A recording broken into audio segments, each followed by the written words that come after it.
Dermatome of lower limb showing pre-axial border and post-axial border. আমরা tricks দিয়ে খুব সহজে আঁকা ফেলবো এটা।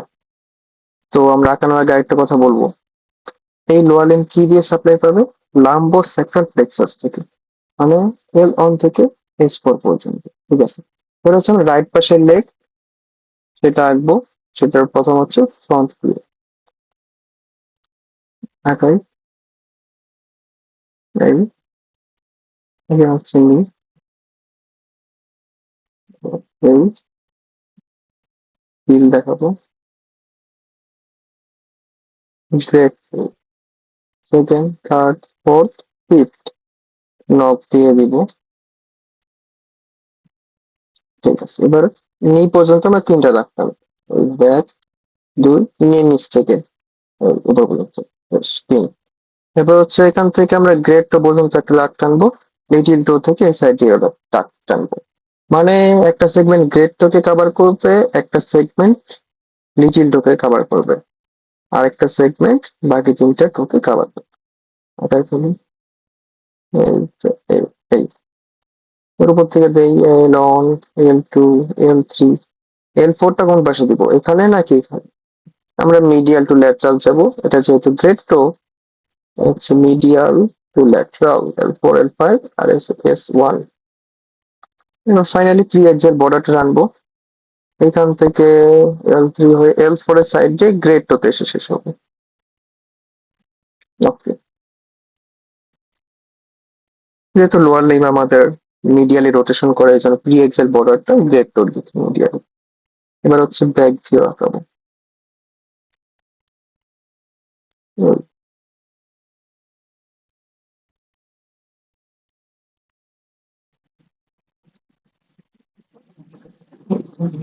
হচ্ছে grade two, second, third, fourth, fifth. এবার হচ্ছে আমরা উপর থেকে আসবো, একটা সেমি সার্কুলার দিব, আর একটা সেমি সার্কুলার দিব, সেকেন্ড সেমি সার্কুলার থেকে এইভাবে একটা দাগ টানবো, তারপর এই শুরু থেকে এই সাইড ঘেসে ঘেসে ঘেসে ঘেসে একদম ফুটের এখানে শেষ করব। শেষ করে এখান থেকে আবার এই লিটিল টো পর্যন্ত টানবো, এবার গ্রেড টো থেকে এইভাবে আসবে।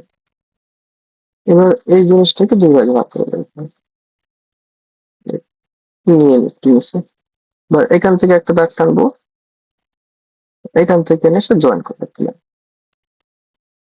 দিলাম। হলো।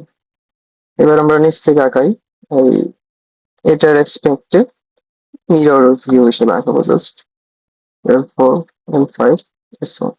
তো সেক্টর সেগমেন্ট S1, এখানে S2, এর উপরে হচ্ছে S3, এর উপরে হচ্ছে S4, S1 এর উপরে S2, S3, S4, mirror image L4 বরাবর L4, L5 এই দূরে, এই পাশে এই দূরে হবে। এখানে L3, L3, এই L2, এই L2।